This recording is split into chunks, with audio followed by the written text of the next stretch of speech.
Dead Elephants, season 2. We got a renewal, baby. Mate, we're back. The network had us back. By renewal, we both sat down and said, do we still want to do this? And we're like, yeah, all right. The executives decided yes. Let's give it another shot and see what happens. Listen, I was looking back over the stats of it, and it did actually pretty well for the first season. Okay. Man. So Are we pitching above our weight? I don't know if we're pitching above our weight yet. I don't think we're going to get a Michael Jensen article in some famous newspaper. It took us 1 minute and Duncan's discredited, No, I'm not discrediting him. He's the new That's the face difference between you and me. You name names. I speak terms. He's you go the there. new face of the Anglican Church, Sure. man, and we love him. Yeah. So, listen, I do actually like Michael Jensen. He's great, yeah. We're back, season 2. What's different this season?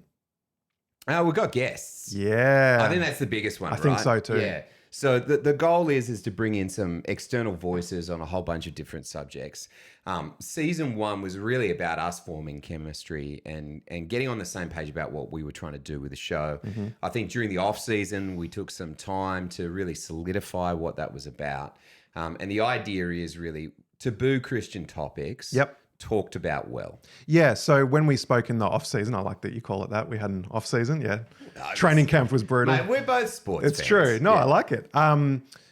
You had mentioned that going into season 1, you were thinking that it was more going to be about you and I disagreeing, and that was going to be the shtick that we followed. But in the end, whether I'm too agreeable or, hey, we're just two guys who are more similar than what we thought, it's less about you and I disagreeing, although that will happen. Yeah. And the horse that's dragging the cart here is actually that we're talking about taboo things, as you say, rather than things that like we're going to fight about. Exactly. It's about things that you don't know if you can talk about, or frankly, you just don't even know how to integrate with your faith if you are up for a conversation. Yeah, and some of them just don't particularly sit comfortably in a pulpit conversation. Yep. So like I wouldn't necessarily tackle them as a sermon, but I'd be like very keen to have a robust conversation about them. And I think it's healthy just to air that out for everyone so they can get in on the conversation as well. So what's in the pipeline? What are we talking about in season 2? Well, mate, we've got Cara Martin who's coming on, and she's going to talk about workship. Yes, which is the name of her first and second, and I think soon to be third books. Bit lazy, Cara. She got a third season. Who else we got? We got Melanie. Oh, you're so bad with her name. Sorry, Monica. Monica Cook. There we go. Monica. Christian sexologist, amazing lady, very well thought out. And that came off the back of an episode we did last season about where do Christians go to learn about healthy sex. Yep. You talked about where are the Christian psychologists.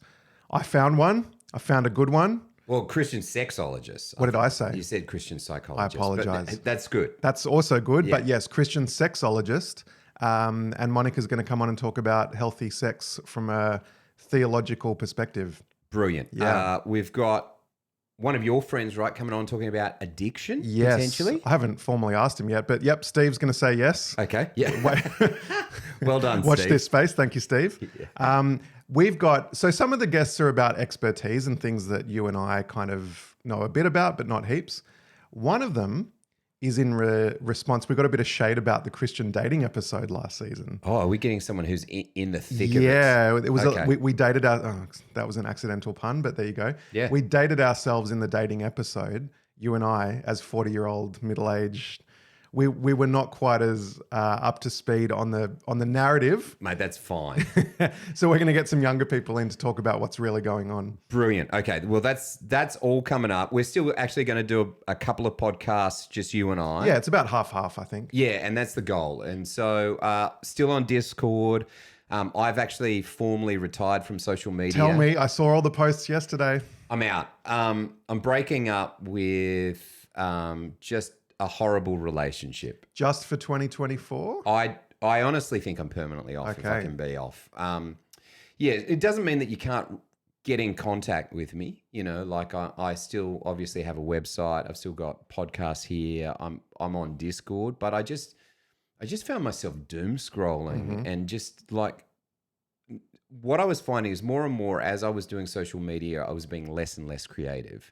So like one of the jokes is in my farewell speech, I say I'm still on YouTube and everyone's like, dude, that's social media. It's like, yeah, but actually I don't watch stuff on YouTube. I create stuff and put it on YouTube. And that for me is really important. You know, I was doing I don't think we're doing this as an episode, but like a rule of life for 2024, making a stock take of all the things that I value and I want to throw time in. And the big thing that resonated with me was being a creator rather than consuming creativity. Love it. And so I was like, if I'm going to do this well, then I have to just commit to being off this. And so I don't want to see memes, and I don't want to sit next to my wife and scroll side by side in the bed. I actually want to be present and engaging. And I was like, if I don't do this, like, and this is why I'm excited to talk to Steve, like there is an element of addiction that came out of Hope. Like on Hope, you're on social media 5 hours a day. That was your job. Yeah, like trying to find stories, trying to create content. And that was the obsession. And then I got out of it, but I didn't lose the obsession. And I was like, I have to lose the obsession. And the only way I'm going to do this well is just cold turkey break from it and be out. Honestly, if you know my wife, you can get a hold of me through my wife. She's still on social media, but I don't think she's as addicted to it as I was. No, I back it. Well done. Thank you. All that to be said, yes, it does make it slightly more complex to get in contact with me, but you just have to go to my website. So, and I'm overseeing Dead Elephant Social still. So we'll still be posting as a podcast. You've just left it all to me. Well, you're just more disciplined on that platform. No, I just haven't disclosed my addiction yet. That's you're honest, I'm not. All right. Well, should we crack on with episode? Yeah, before we do, okay. I feel like, well, two things. Duncan, after last season, can I check? Now we're a bit rusty in season 2. Are we definitely recording? Because there were a couple of times last season that we weren't recording. Well, and we're a little bit rusty here. No, it says recording. All right, we're good. Just checking. Yeah, all right. Okay. Yep, let's get into today. But before we do, maybe just give us one Duncan thing that's happened in your life apart from quitting social media since last season. Give us a life update. Oh, that's a good question. I don't think I've really got a life update. I'll share this story. It happened towards the end of last year. I was away on our like national retreat for pastors, and they had this beautiful moment where we were like praying blessing over one another, which is like something that I haven't done a whole bunch. But I had this word from like 1 Peter chapter 2, which was about the idea of us being a royal priesthood set apart. Mm-hmm. And I was saying to the guy, I felt like an imposter as a pastor. Like I just don't feel comfortable in those shoes, in that hat, all of that. It just felt very uncomfortable. And he like stopped me and he says, mate, that's like of Satan. It's not of God. Wow. You are called to this. You are anointed for a purpose. You are set apart. You are a royal priesthood. And he kind of spoke 1 Peter 2 over me. And so I'll tell you the big change for me is just trying to sit comfortably in the boots of pastoral ministry, and whether it be a season or a vocation or a lifetime, whatever the calling is from the Lord, but sit in it with the belief that God has called me to this purpose. In this very moment, this is where you're meant to be. In this season, in this time, this is where I'm supposed to be. That's huge. Yeah. So that's probably the big one for me. What about yourself? You went all deep and I'm like... Well, I don't know. Maybe this is the season I of don't deep. know. I cured tuberculosis. Like, amazing. Okay. No, what I was going to say superficially, but it does dovetail into one of our episodes this season. 7-year car restoration project is now finished. Done. I'm on the road. I'm driving. So that's the first thing that you had a word from the Lord. I just finished a piece of scrap metal. Well, it's a gorgeous combi. It is. I mean, it's stunning. Yes. I mean, we'll talk about this, I think, a bit. It's pretty early, I think, in the season. I'm not sure exactly where, but yeah, we'll get onto it. But yes, that's probably my big life update. The combi's done. I've had a bit of a crisis. What's my next project? A friend of mine said, who knows me very well, he said, I bet you're going to sell it in 12 months because you're going to need another project to do. And that could be true. Really? It remains. Look, the big disappointment with the combi, and actually, I promised my kids I'd give them a shout out, episode 1. Yeah. It's a negative shout out. None of my 4 children, sorry, that's not true. My son will. My 3 daughters will not go in the combi. They are so embarrassed by it. So Ella, Grace, Joey, here's your shout out. get in the bus. Mate, get on the bus. Yep. So Louis, my son, has just inherited the bus by default. I'll tell you right now that there's probably about 1,000 40-year-old men who would... Because that's my target demographic here. Leap at the opportunity. 40-year-old dudes. In fact, Chad, give me a call. Mate, in fact, I think for the start of this one, I said, don't come over unless you're in the combi. It's true. And I said it might be raining and it's got a no rain policy. So. Oof, okay. Yeah. That's awesome, man. Yeah, thank you. Big projects, they're always excited to get done. All right, episode 1, what are we talking about? Episode 1, season 2, what is our elephant? I don't know. The screens are behind me. It was your topic. Turn around, have a look. We are talking about, when does my Christian mindfulness become Buddhism? Okay, so this was your suggestion. So I'm going to let you take the lead on why are we having this conversation. Okay, yeah. So I think one of the big things we're seeing within Christian cultural movements is a awakening to mindfulness. I think mindfulness and meditation often go hand in hand as a concept, as an idea, but there's a whole bunch of different things that people do to kind of help promote mindfulness. Like I've made a short list of all the things that I do that I found beneficial. Not, for my personal and mental health, okay? So cupping, I don't know if you've ever done that. Fire cupping, acupuncture. I've done Christian yoga. I've done meditation, monastic silent prayer, nootropics, which is like mushrooms that are helpful for brain function. You never cease to amaze me. Cold plunges, saunas, and then jiu-jitsu, which is physical exercise, but oftentimes, like the thing for me is getting out and being active, weightlifting. So that's like a short list of things that I do to help promote mindfulness. And you go through that list and you go, cupping isn't Christian. Acupuncture What is cupping? I don't know what that is. So cupping is like they heat little glass bowls and they stick it to your skin and it sucks your...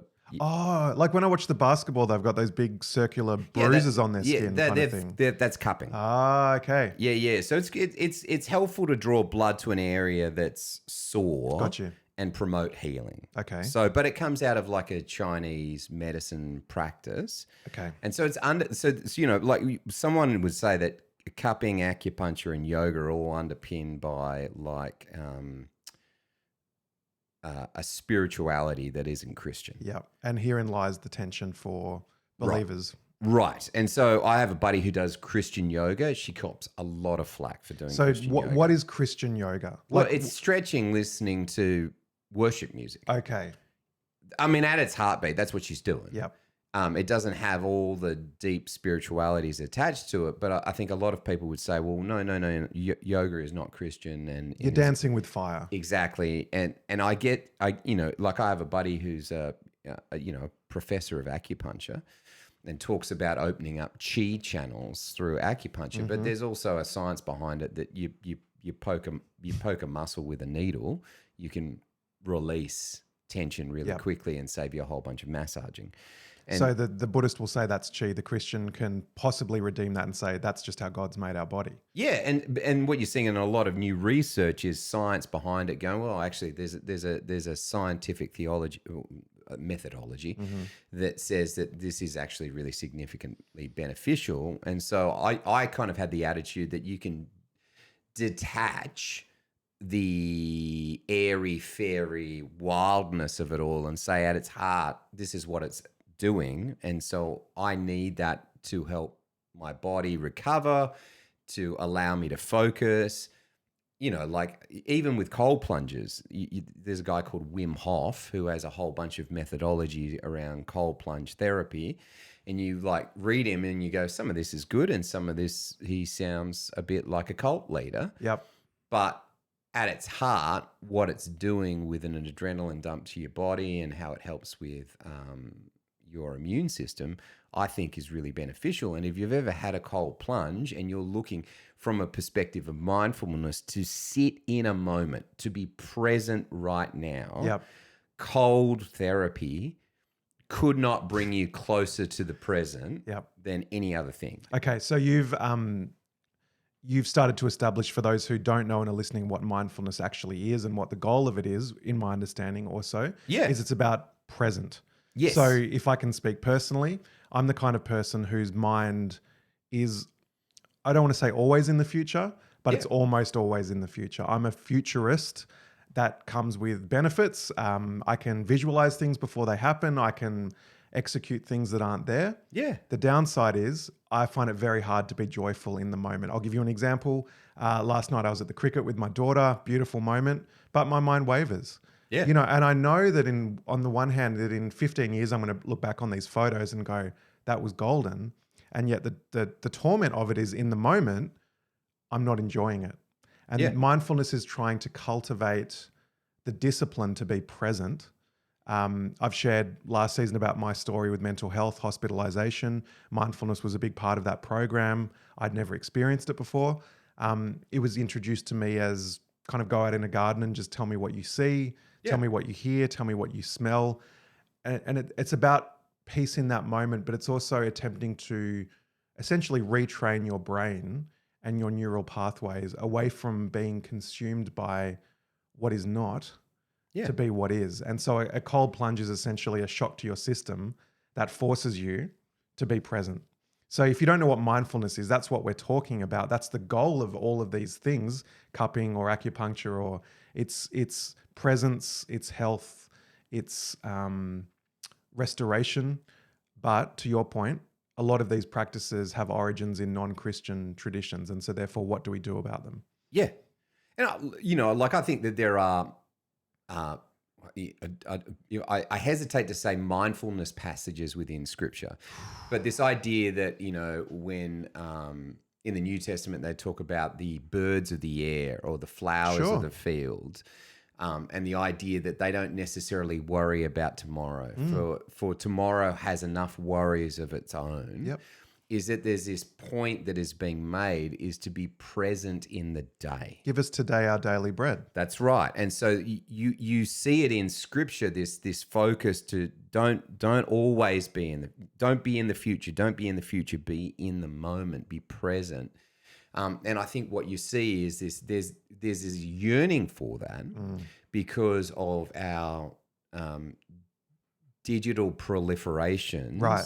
That means that we feel like we're so connected with everyone everywhere at all times. The truth is we're actually very disconnected from the present reality of the moment that we're sitting in right now. Yeah, it's no accident that this has risen in the West because the West is not very mindful.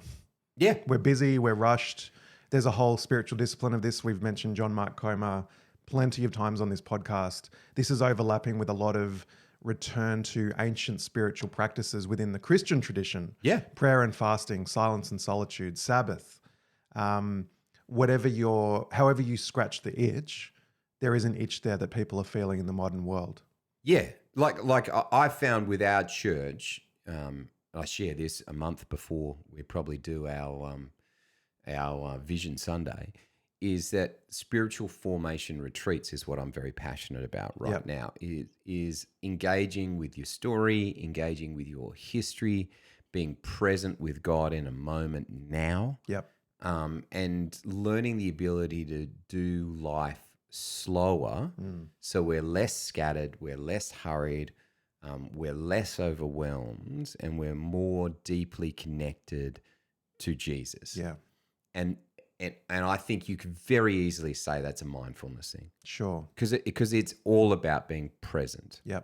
And I think the challenge that we have is that I, as a learner, will look to other cultural phenomena and say, what are they doing there? At its heartbeat, what is it trying to accomplish? And go, is that something we can, what's the idea of receive, redeem, or reject? Right. So as you've been talking so far, the meta question I've got here is, it sounds like in your life you've adopted a redemption paradigm. For most things. Okay, so you can take yoga that has Hindu origins and do it in a Christian way, because the Hinduist is actually, if there is one God who is Yahweh, and that Hindu is made in his image, he's actually just exploring something of his imago Dei, albeit in I'll use the word distorted, a lens that is not purely Christian, But it's like when the Buddhist talks about attachment. I've thought about this before.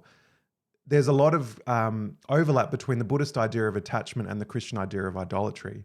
You know, if you love and worship something so much, it'll consume you. Yeah. There's an overlap there. It's like a Venn diagram of worldview.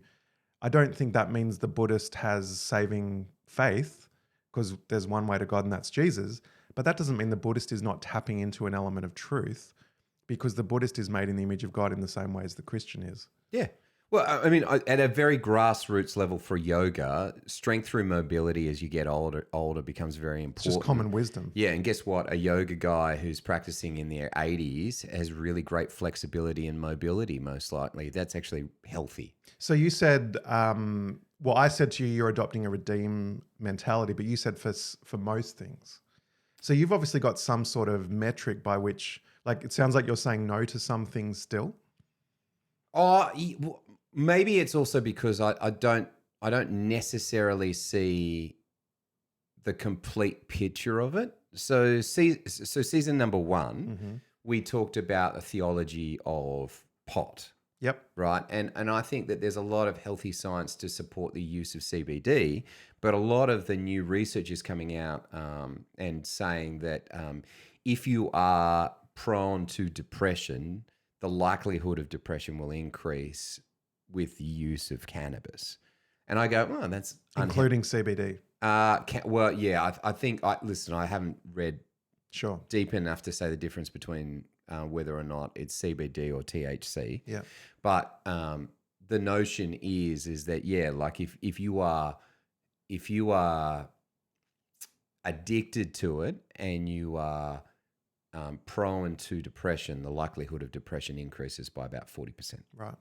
And so there are things like that where I read it and go, oh, like I wouldn't wholeheartedly receive it, but I wonder if there's places where it's healthy and good for you.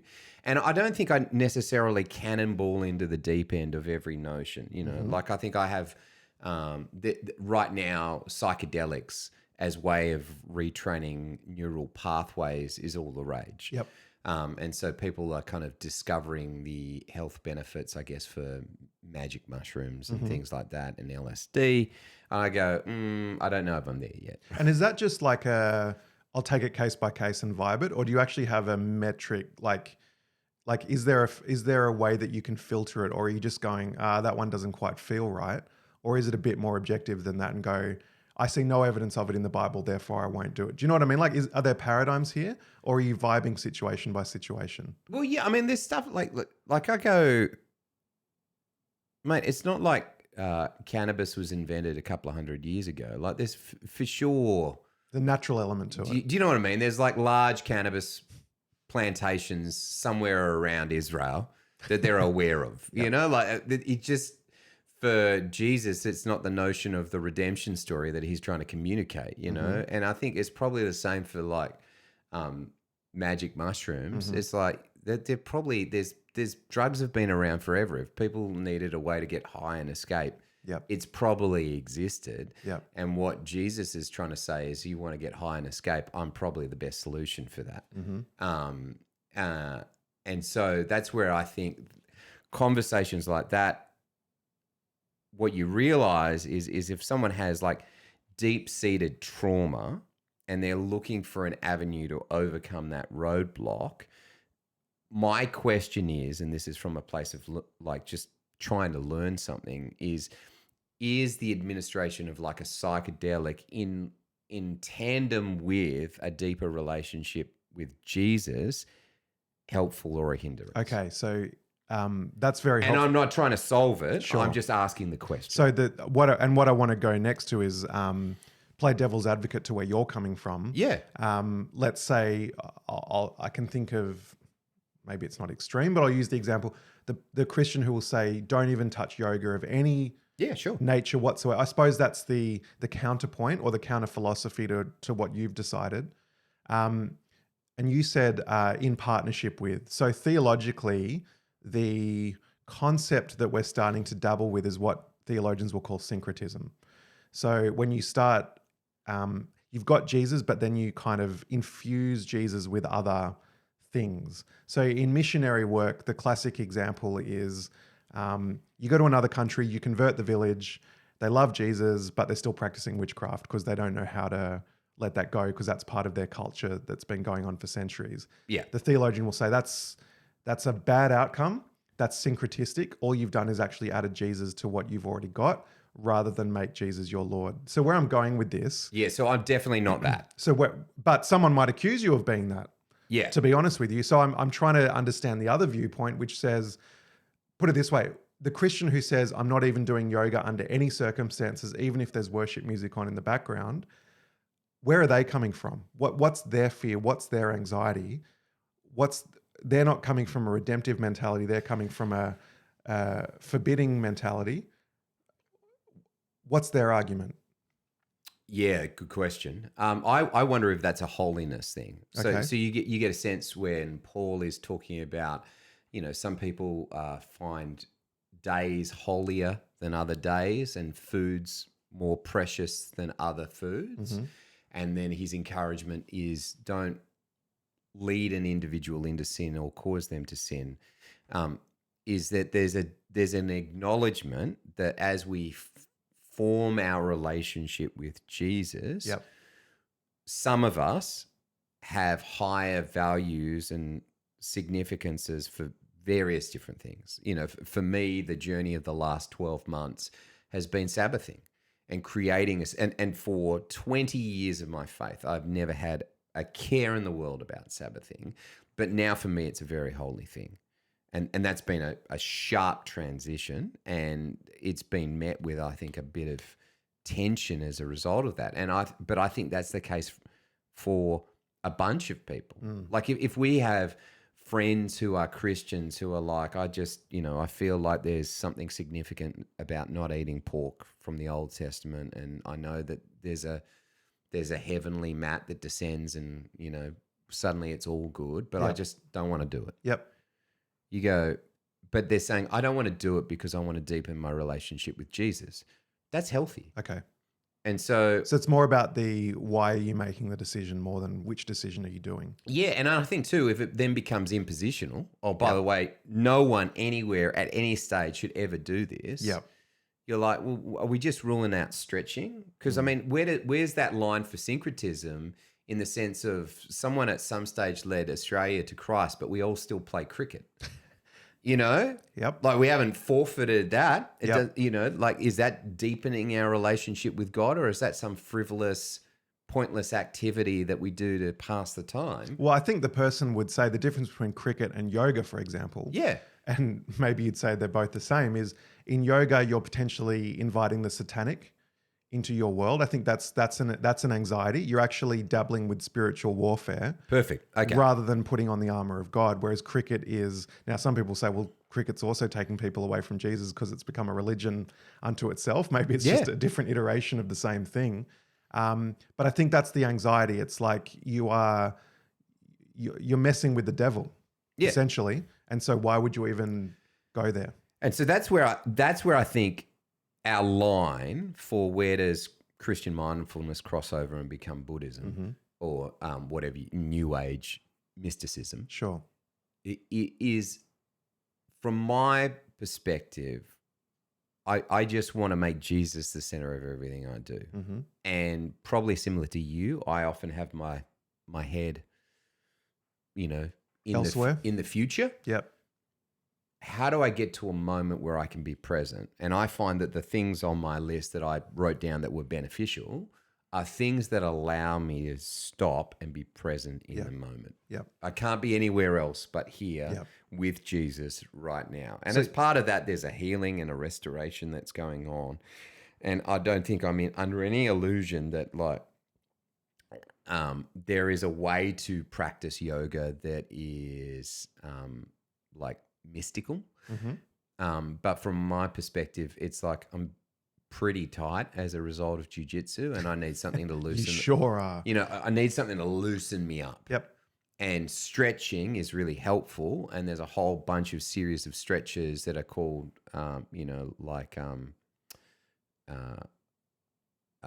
downward dog, and they've got a bunch of different names, but they're all designed actually just to open me back up. And I find that really helpful. Yeah. I think, look, and on a personal level, I tend to agree with you. I think discernment and redemption is a good mindset to have with this. Yeah.